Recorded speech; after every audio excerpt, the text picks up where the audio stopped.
And he's staying within striking distance, so you got to give him credit for not emotionally beating himself up after losing the one before. Absolutely. He's only down one game, and we keep talking about this. It's all going to be settled in the bullet portion, the end of this match. We have 9 minutes and 35 seconds left of the 5-minute segment, which could mean this is our last game. They have been playing. That game was particularly long. If the game ends within that time frame, we'll have to play another one. But if they play a long game like this last one, I got to give a shout out to the first really very well thought out Danny insult of the day. There's going to be a lot more insults to me before the day's through. But Hutch Lover 1 in the chat said, "Fun fact: Chekalina Lashlamba was Wrench's high school sweetheart.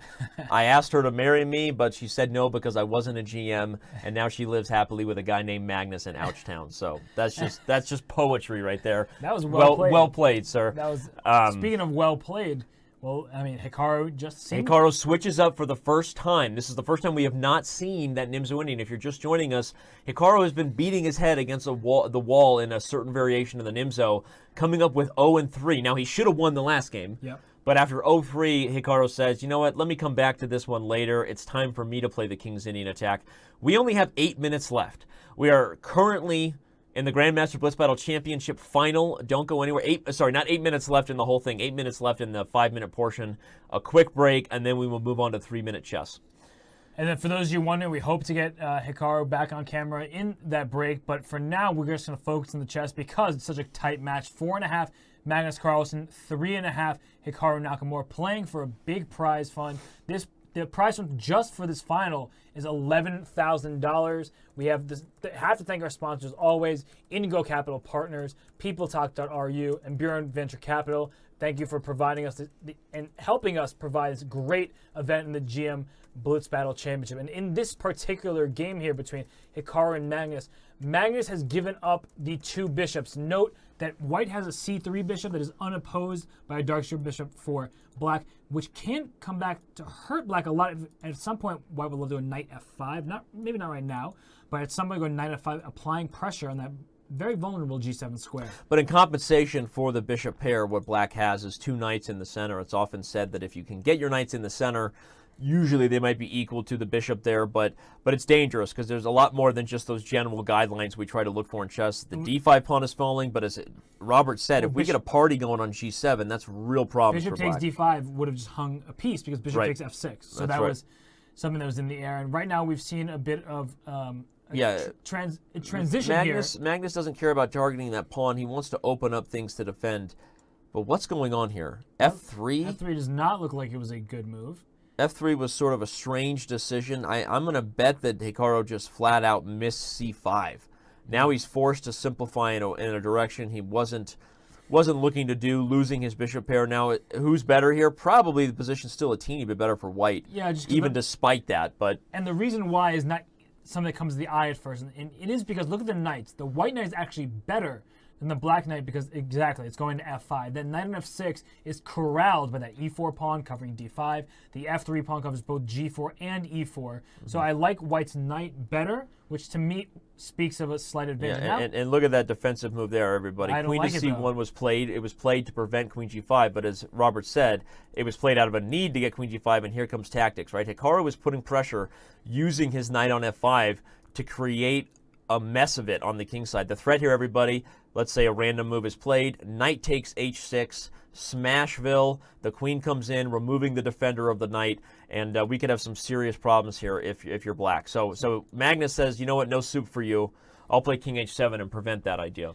And Black could have also tried to trade queens with queen e5, but that's not what Black likes in these endgames. That knight on f5 is a dominating piece. Mm-hmm. The rook would have come to d1. And so dominant, he wants to go get rid of it, right? He threatens to take. Hikaru says, no thank you. And yeah, a big problem with the king on h7 is now at some point pawn to f4 will be quite good because the e4 pawn, and that's why he moved his king. The king would have been in a line with that. You don't want your king on a diagonal that's potentially being open there, right? Absolutely. So now that the king took care of that threat, everybody, the king is just safeguarding itself back to home. Let the pawns do their job of protecting their leader. I love White's position here. I love the way Hikaru's playing this. Yeah. I mean, seriously, after that frustrating loss of the position he should have won, he has played 2 very good games here. Look at that move, rook d2. Instead of trading, keeping the tension on d file and allowing Black saying, please take me on d2. I will take control of the d file. So, and the one thing I will say is that despite we both agree that white is still better here, the long-term thing I want to implant in everyone's head now, plant the seed, is that there is this 3-on-2 pawn majority, and that means that those pawns have one less pawn to becoming a queen than white's 4-on-3 majority on the king side. You always want to keep an eye on the forest through the trees when you're playing these positions and look for an opportunity. So the point is, if all the pieces came off the board willy-nilly, you might see b5, c4, and a5 and all these moves. Now, none of those moves are possible for Carlsen currently. This bishop does a pretty darn good job of strangling the queen side. But look out for that in the long run. Time, unlike all the games we've seen, is deadlocked right now. Yes. This could be the last game of the 5-minute portion for the record. And that would be a welcomed break. We're pretty exhausted after the first 90 minutes here.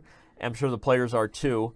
And it would also be an interesting point to end. Very, very close match here. Only a 1-game lead. Good move by Magnus. Knight to b8, trying to go a6, b5, get those pawns going. Yep. If you're Hikaru, you can think about trying to go a4, but it feels risky to put that pawn on the left anytime square. you put a pawn on the same color square as the enemy bishop, you better watch out for that pawn becoming a target later on. So that's as Hess just said, knight b8 protects a6. If the pawn comes to a6, then b5 is protected, and we get a little bit of that thing I was foreshadowing earlier where black is trying to mobilize his pawn majority on the queen side. And even that pawn thrust is actually a bit dangerous for black because the king can start snaking over to c3 and either d4 or b4.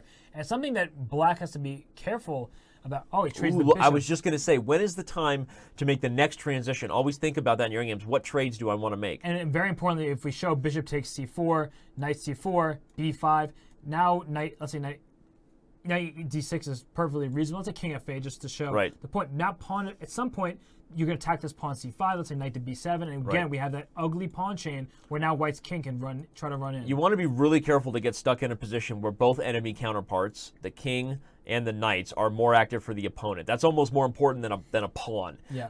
And so that's a very dangerous thing to look out for. We're getting a position sort of similar to what we just talked about. The bishops have been traded. b5 was clearly played. The knight came in and headed to f5. So Magnus is keeping his king and knight as active as he can. Unlike the other night ending we saw that Carlsen went on to win, I think Hikaru will be the only one who can win this endgame just based on the activity of the pieces at this point. Absolutely. And so, well, the black king is stuck protecting g7, right? Ooh, wow. Pawn town, population me, bro. Can I take it and play g5? So take... No, there must have been some sort of swindle-dindle. The knight went to e5 with check, and then it was, that was a nice move by Magnus. But it still doesn't get him totally out of Not out of the woods yet, because now that he's forced to push, you may be in a position where eventually you. But look at Magnus just proving us wrong time. His play in the endgame is so phenomenal. We actually have some information on that via our new cool statistics we're using. I feel like he's just outplaying Hikaru here. Where's the? Well, the knight can go to c5 right now. I know, but I feel like Hikaru's position hasn't gotten any better, and Magnus is creating opportunities to get targets. That was over a good waiting move because you're protecting g4, so knight e5 doesn't come in. Puts black in a little bit of a zugzwang, right? Yeah, and so where does black's king go? If you go to d7, I was going to knight c5 with check. But then knight d6, and I'm okay with this. Okay, so I guess white's happy to win that pawn, right? So I guess Carlsen agrees with you. He's thinking about this position, not quite sure. Okay, he's going to allow the potential king infiltration. Look for a race. We are about to see who has better running shoes. Personally, I own a pair of Nikes. And now they're going to race. You're going to look at white. b7. If you go knight c6, pawn to a4, breaking up the pawn chain. Boom, look at that. That's how you break open lines for your pieces. You undermine those that are protected. This sort of thing would be very, very good for white. This king is coming in with fun. Okay. He sacrificed Carlsen recognizes that. Can't play knight to c6. He's going to sacrifice the a-pawn for activity. So now the question is, you go a4 first if you're white. And the point is, again, the same undermining idea. With the knight takes on a5, it can go back and take on c4. But no, this makes more sense. Yeah, I think just gobble and still look. I was going to say, why not look for a4 right away? But okay. He still has a4 coming, everybody. No, a4, pawn takes a4. Yeah, and then I can take c4. Okay. What I was worried about is that his a-pawn is used as distraction. Look at the kingside pawn. It's perfect timing. After takes, and bakes. Yeah. White is going to catch this pawn before the black king gets here. But I wasn't going to push my pawn. That's the thing. I was going to go king to c6 instead. Okay. You're still losing, right? In the king and pawn ending, I have opposition, right? Barely. You're right. It's important that the outside pass pawn is evaluated, though, because Robert's right. It's very dangerous when that pawn pulls the king away, and then suddenly this king is actually closer to the bigger goal. But Hikaru avoided that. And important to know that look at the 3-on-2 on the king side for white. You cannot create a pass pawn because the f6 pawn stops the e pawn from moving, and the g5 pawn actually stops 2 pawns at once. The pawn on g5 stops the h pawn from going to h4, and of course is blocking the g4 pawn as well. And this is the last game of the 5-minute portion. That is right. The time is up in this segment, so after this game, they will get a 3-minute break. And Hikaru now down a minute on the clock. Granted, the position is not so complicated. Well, actually, maybe it is complicated. I'm being a little wrong here because now, actually, knight a5 runs right into knight d6. And now that knight is trapped in a5 and the e4 pawn can't be protected. So, yeah, Hikaru has some things to think about here, and he's doing just that. Magnus, although we haven't shown it on camera right now, we still see Magnus very clear, so no shenanigans are going on with the players, don't worry. Magnus just took a confident sip of water, much like this. Well, look at the time. He went knight a5, so he's sacking the pawn. Wow. What? Wow, that was... He's running to the king side, flips the script. I'm going to bet this ends in a draw, that there is some way for Carlsen to swindle and protect the king side. Yeah. So e5 takes, king takes. Yeah, but a big hold. A big hold for Carlsen. Oh, he might win. Whoa, something has gone wrong. Yeah, Something has gone wrong for Hikaru. I think Hikaru lost. Knight f3. Yeah, knight's coming over to take it on h3. Oh boy. Wow. Oh boy. Wow. In fact, that is reminiscent. Wow. That is reminiscent of MBL versus Hikaru. Hikaru won a game by putting his knight on g8, protecting his passed pawn. So from this position here, we're talking about something that can only end in a win for white. Up a pawn and a knight ending, but he ends up wow, throwing it all in on this sacrifice, and things go wrong. He loses the game. This is our game of the match thus far. Far, that kind of comeback is something that can really hurt.